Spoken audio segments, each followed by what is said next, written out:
welcome back to Wind Down with Books with your girl Kay. As you can see by the title, we are reviewing What You Owe Me by Bebe Campbell. Shout out to Bright Eyes for suggesting this read.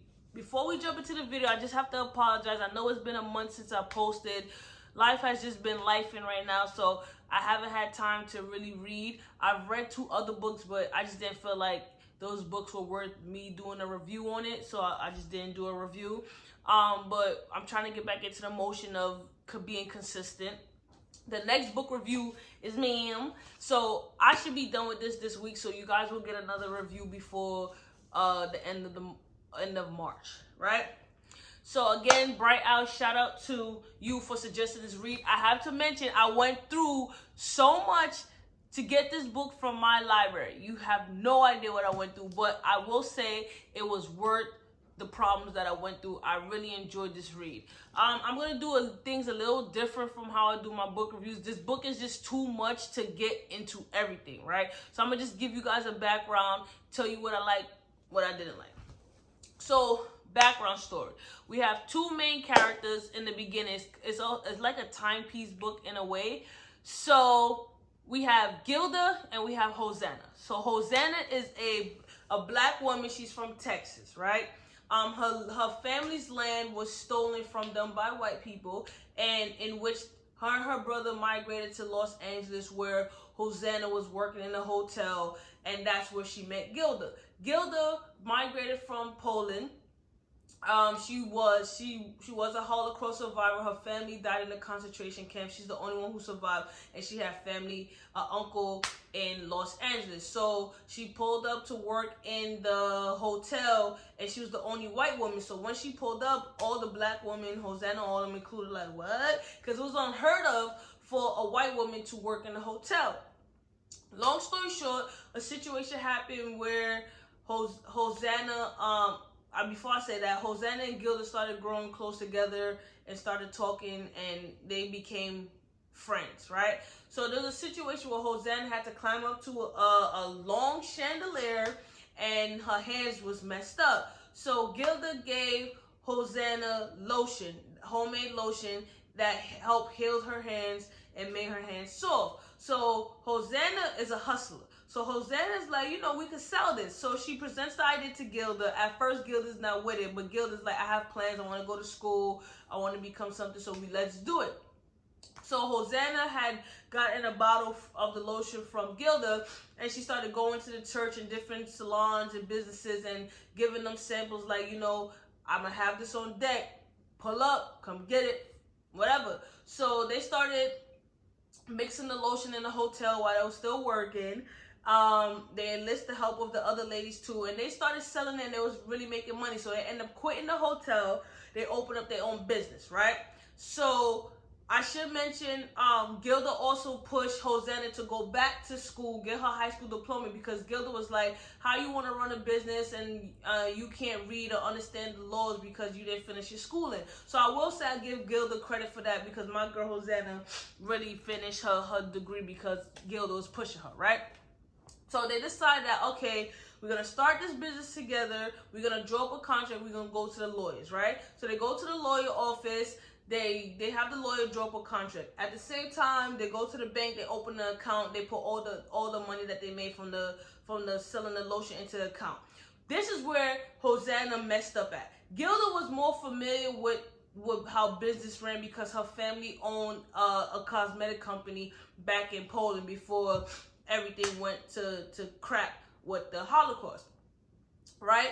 So when they opened their account, instead of them doing both signatures required to take the money out, they did either or. So at one point, Gilda's uncle found out that she was in business with Hosanna, a black woman. Of course, they don't like black people.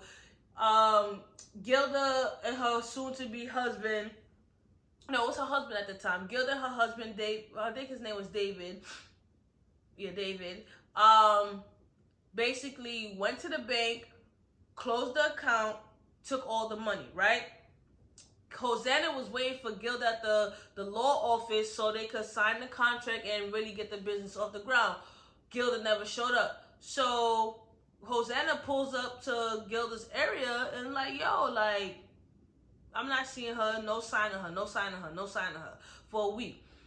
Hosanna ends up going to the bank and finds out that all the money has been withdrawn and the account has been closed. So Gilda decided that she's gonna pull up to the hotel, and there was a janitor that they was cool with, right? So the janitor pulls up to Hosanna, handing her a letter. The letter basically states from Gilda, like, I'm sorry, my husband and my uncle found out. They don't want me working with you. We're moving away.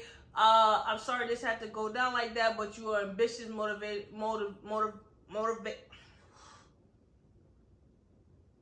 Yo, you're driven, and I know that you're gonna get the business off the ground. So Gilda also put a check in the letter for $1,500, which was half of the money. But Hosanna couldn't use a check because the account is closed. So Hosanna is just betrayed. She's pissed off. She's just like, yo, like, I'm not having it. I'm just not having it. Like, how could she do that to me? I'm reading like, I know how she could do that to you. You just didn't know how she could do that to you because you was too trusting. So anyways, now Hosanna is determined, like, all right, I'm gonna use a little bit of money that I have. I'm gonna make this business happen one way or the other. She already had the recipe for the lotion from Gilda because Gilda obviously showed her how to make it, and she was just like, I'm working to get this business off the ground. I already know I'm a hustler, right? She ends up moving back home to Texas, where she married her high school sweetheart Lionel. Well, Lionel, he wasn't nothing. He's the type of man that hate to see his woman doing better than him because he has no drive to better himself. He's not optimistic. Like, I can't stand men like that. Like, he was a hater. She had 2 children, Matrice and Vonette, right? So throughout Hosanna's life, her main focus was the business, right? And she had to provide for her family. So she made the lotion. She went place to place, trying to really get the business off the ground. She had selling it to salons and little department stores here and there, but the business never took off. So she died angry, right? She died real angry, and I was just like, I understand, like, her frustration, like, being consumed by anger and revenge because someone did you wrong. Like, someone really did you wrong. And that really pissed me off. Because I'm like, you try to be different. You try to have grace. You try to do it the godly way. You get played. All right? You get played. I was mad for Hosanna. But I already knew, like, the type of timing. Like, it was giving that, right? It was giving that. So, because Hosanna's whole life was consumed by getting the business off the ground, Vonette is her oldest daughter, of which in Vonette really resent Hosanna because Hosanna didn't show any love. She wasn't really there. It was her main focus was the business, of course. And Matrice really loved her mom. Like, she was really going with her mom place to place, trying to get the product sold. And she basically stated, like, I'm gonna make my mom's dream come true. So Hosanna died with her children by her side, and Vonette wants no part of her, fulfilling her mom's goal of having brown sugar take off. And Matrice is like, I'm gonna fulfill my mom's vision because this is what she wants. And Matrice was around it, so she really liked cosmetics, right? So I'm like, damn. Fast forward, Matrice is about 38, 39. She is the president of Brown Sugar, which is a subdivision of Gilda's Cosmetics. So Gilda, I should mention, Hosanna ended up finding out that Gilda started her own cosmetics company, and it really took off. It was in department stores. It was really going big. And at one point, she ends up seeing Gilda, but she never approached her. And I'm just like, yo, you went looking for her. You didn't pull up on her? Like, you see her, but you didn't pull up on her? Like, what's up with you? So anyways, so now Matrice is working for Gilda, and Gilda has no idea who Matrice is. So Matrice is just like, this is the woman that really did my mom's dirty. Like, I'm about to violate. So I'm like, yeah, Matrice, violate. But I'm like, damn, that's not the godly way. Violate. So But Teresa's also do her thing under brown sugar. So I'm like, all right. So fast forward, Matrice is still in contact with Mr. Mooney. Mr. Mooney, basically like, you know, Matrice, this, you know what this lady did to your mother. You at the company for one thing and one thing only, take her down, right? There was this, I'm gonna fast forward a little bit. There was a situation where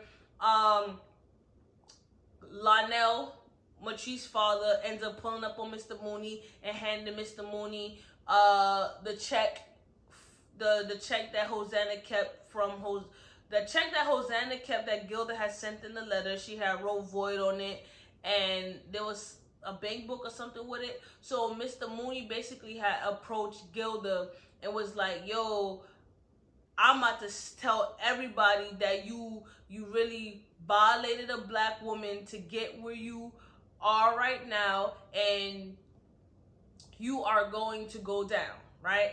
So Mr. Mooney's like, you know, I have a solution.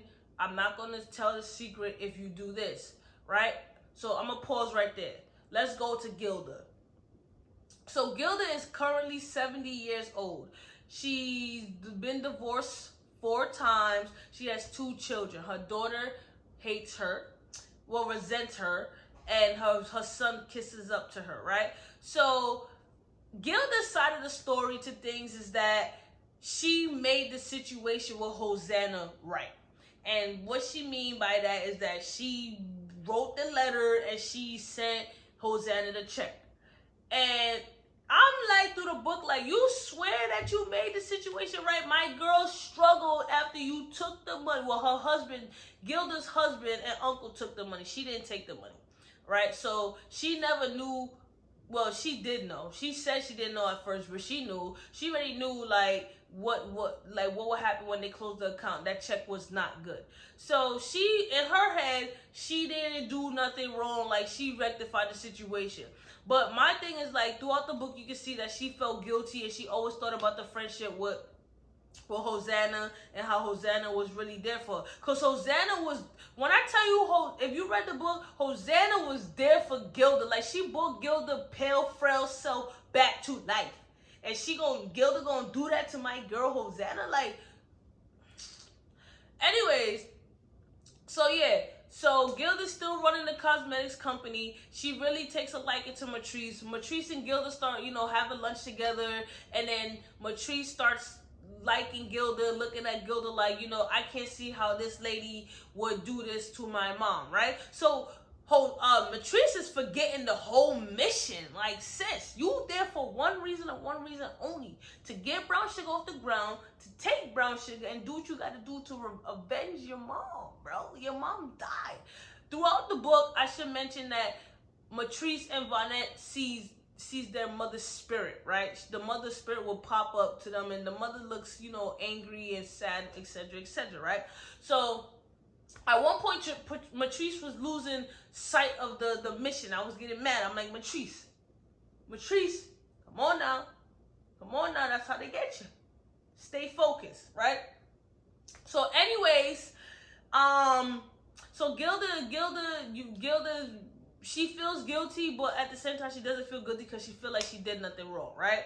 So we're gonna fast forward. So we back to Mr. Mooney blackmailing Gilda, right? So when Mr. Mooney pulled up to Gilda, was like, yo, like, you're gonna have to sell brown sugar, and this is what it is. So Matrice actually confronts Gilda, because again, Gilda didn't know who Matrice was. So Matrice confronts Gilda and tells Gilda, like, yo, my mother is Hosanna Clark. You betrayed my mother. I'm here to take what is owed to my mother. So here comes Gilda. Oh, I made it right. I never betrayed your mother. I loved your mother. Your mother was my friend. So Matrice is not trying to hear. She's like, yo, this is what happened. What else she said? Hold on. Let me pull up real quick. Hold on. And Matrice was like, you know, this is what you did. I'm resigning from the company. and I want to purchase brown sugar because, again, the mother's company, Hosanna's company name was Brown Sugar, so it's only right that, you know, Matrice take it back. So Matrice is like, this is what's owed to my mom, to me and my sister. So Gilda was like, I don't want to fight with you. I'm going to agree to sell. And she finally admits that she betrayed Hosanna. Like, she finally admits that after all her being in denial, she finally admits that, right? So Gilda also admits that to Matrice. She kept saying to Matrice, I looked for your mom. I looked for your mom. I didn't find your mom. I sent someone to search for your mom, a private investigator. So Matrice is like, so what happened? Did they find anything? So Gilda was like, oh no. So Mr. Mooney's the one who told Gilda that Hosanna was dead, right? Because Gilda didn't know that Hosanna had died. So when he told her that, she was like taken back, like, oh my gosh, but I looked for her. So Mr. Mooney, that was my guy, because he really didn't have no sympathy for Gilda. He was like, I see right through you. So when Matrice was like, you know, did you really look for my mom? So after a while, Gilda finally admits that, you know, I didn't really do enough to look for your mom, because I knew that if we stayed partners together, my business wouldn't be what it is, right? So long story short, Gilda knew that if she continued to hang out with a black person, that she would suffer like a black person. Take that in, right? You want to be friends with a black person. You want to reap the benefits that black people bring, but you don't want to suffer like them. Like, that part of the book really hit me, because I'm like,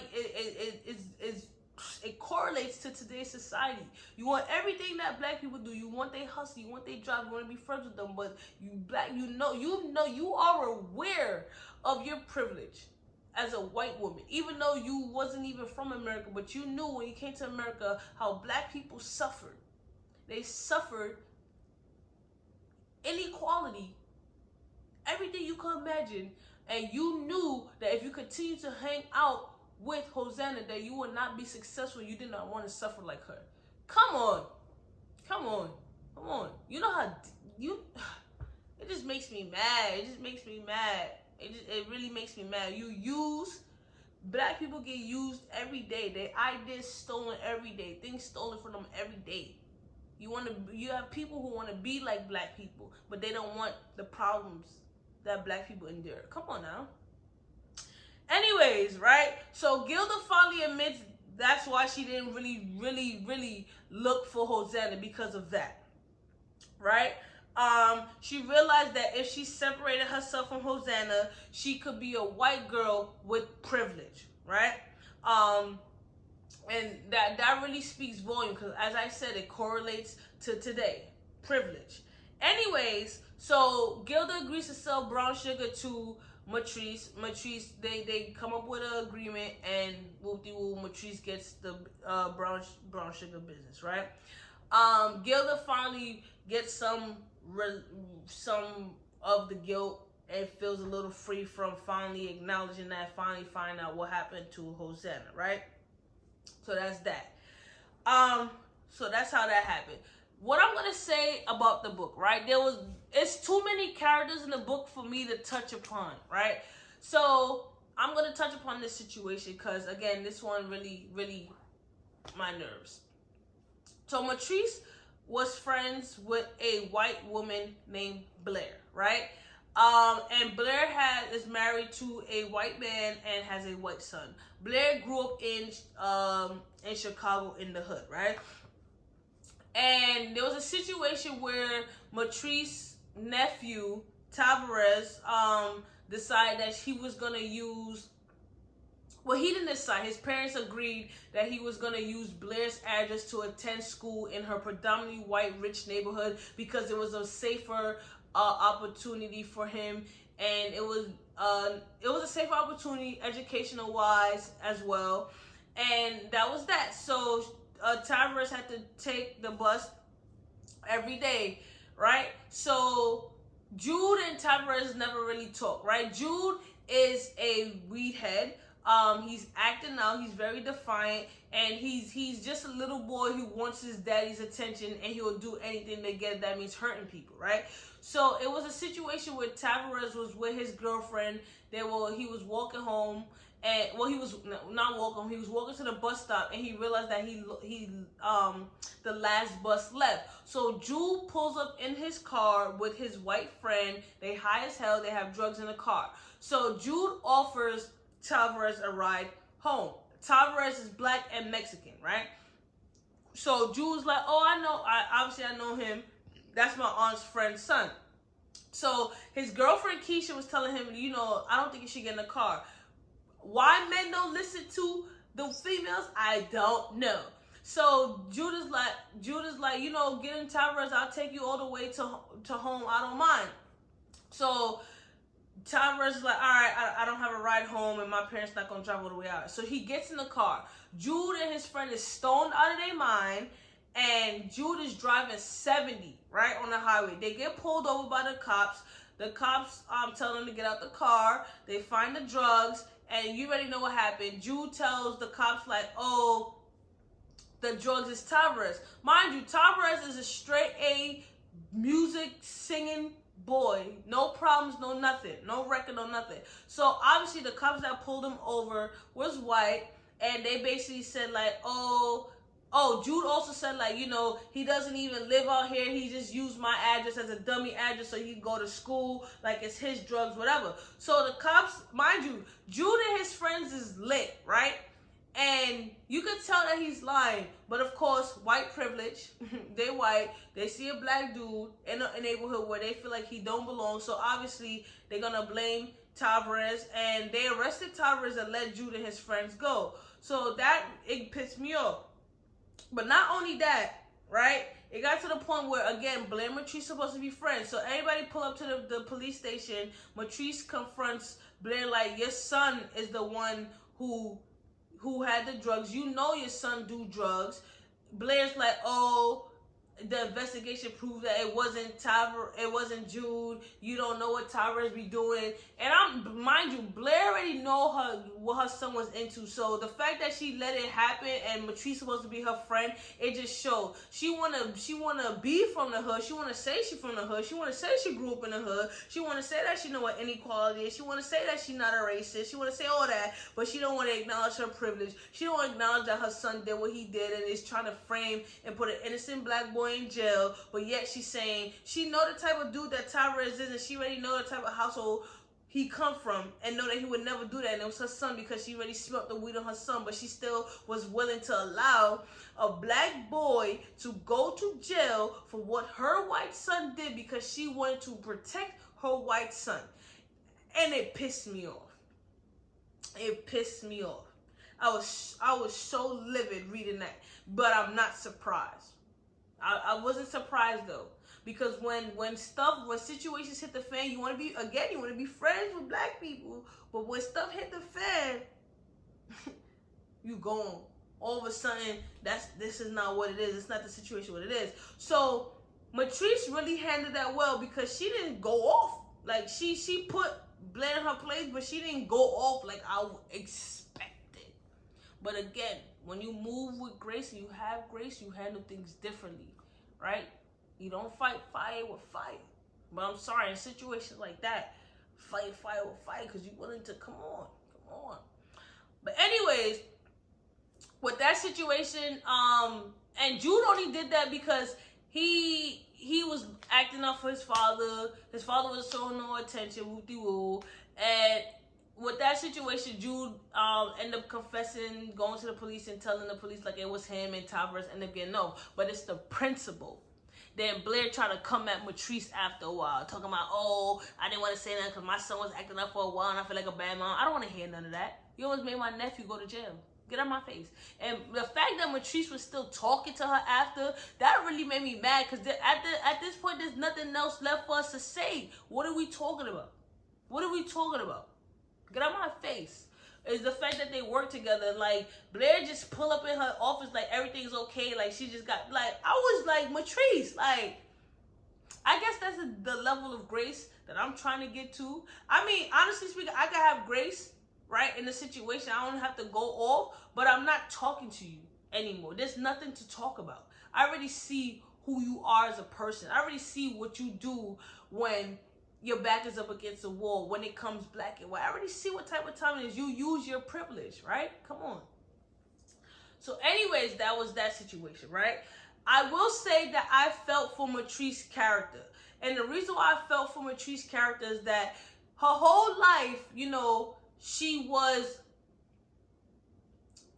embedded to carry her mom's legacy, to avenge her mom's betrayal, and she never had no identity for herself, right? She had daddy problems because her father was never there. Her father left the household, and because of that, it correlated to when she dates men, she never allowed them to get close. She never allowed herself to really feel to be loved, and she would break off relationships with people that she should have been married by then, right? So she was dating a dude named Montgomery, and she broke it off when Montgomery was getting serious because she was scared. She was lonely, but she was just afraid, and she never healed from her daddy issues, right? So because she never healed from her daddy issues, she was unable to be in a successful, healthy relationship, right? She was unable to stop running. She just kept running. She was a workaholic. And I felt for her because, she was seeing that her sister didn't have so much financially, but she had a happy home, she had love, and she had nothing to show for her hard work but to go home to a big empty house. I felt for her character because there's so much pressure that her mom put on her from a young age to avenge her betrayal. It's just like, what did she have for herself? Yeah, she was successful, but she had nothing to show for it. She was lonely, and she just didn't stop. Right towards the end, she finally realized, like, this hold that her mother held over her, it's not her burden to carry, right? Or she did love cosmetics, so that was a plus, but her mother's burden wasn't her to carry, and she wanted to free herself, and she was no longer going to allow that burden to hold her down. She ends up getting with Montgomery.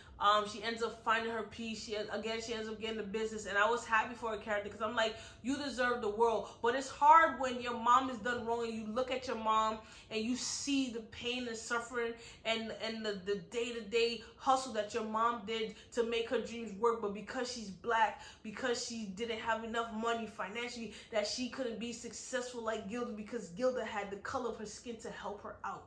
You feel me? So I understand that drive, because it was like you wanna help your mom succeed, and you know how your mom died, like that's a lot. But at the same time, again, that wasn't Matrice's burden to carry, right? I really enjoyed Vonette's character, right? Vonette is the older sister. She had some resentment towards her mom, but Vonette had to understand too that her mom loved her the best way that she can, which was to show that she could provide, right?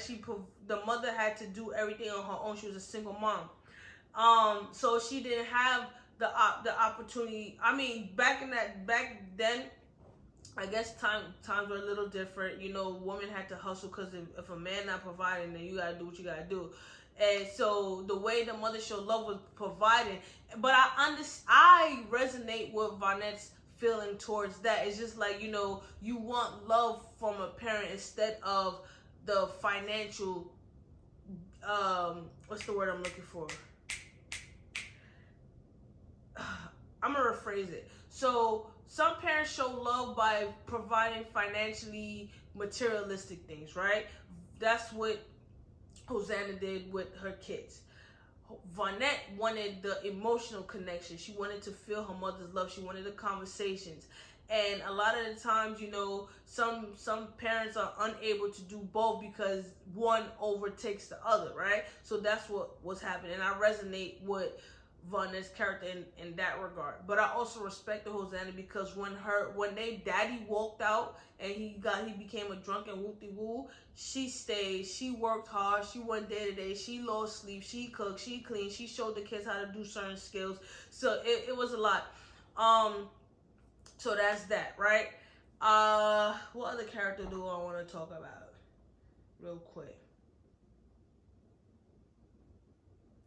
I like Mr. Mooney. Mr. Mooney was a real one. He owned the barbecue joints. He had vision. Like he wanted black people to come together to really take back what is old for them, take back the blocks, really build something for the generation to come. He had vision, but of course, when you have black people who want to outdo another black person who can't work together, the vision is not there. That's a whole nother discussion for another day. I could talk on and on about how we as black people could really be our own Achilles heel, who could really hinder our growth, because instead of us coming collectively together, we somebody who always wants to be the leader instead of a team player. So I just have my opinions on that, right?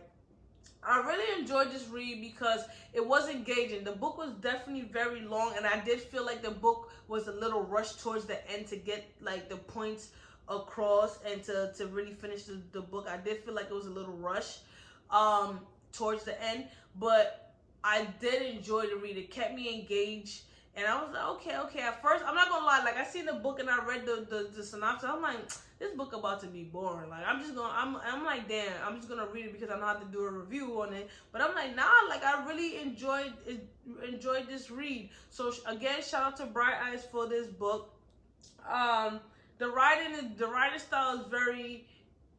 It's not boring. Like I don't think the writing style is boring. I think the writing style is enough to keep you engaged, is enough for you to understand, and it's good for the time period that the book was written. I just know that the book had a lot of lessons, all right, and we already know the main one. I don't have to say it, but anyways, yeah. So the book was good. I enjoyed the writing style. Was engaged. If I had to rate the book, I would say I would give it like a 3.5. I would give it a 3.5, 4. 3.5, 4. Yeah, 3.5, 4. 4 being the most. And it had a lot of characters, and it had a lot of stuff going on. So I can't touch upon everything because the video is probably long. But if you read this book, drop in the comments. Let me know what you think about the book. Again, I enjoyed this read. I would recommend it if you into long reading books. If you into multiple situations and multiple characters and things occurring all at once, then yeah, this book would be for you. But this was my first book by Bebe Moore Campbell, and I would say like I would read another book by her. Like it wasn't, I did not find the book boring. And in retrospect, I was intrigued because I wanted to know like how was Gilda gonna find out who Matrice was, right? But yeah, the book was really good, and I appreciate it. Again, the next book is going to be Ma'am by Jessica George. And your girl's out. Thank you for the support. I appreciate it. And again, drop in the comments. Let me know how you guys are doing. Later.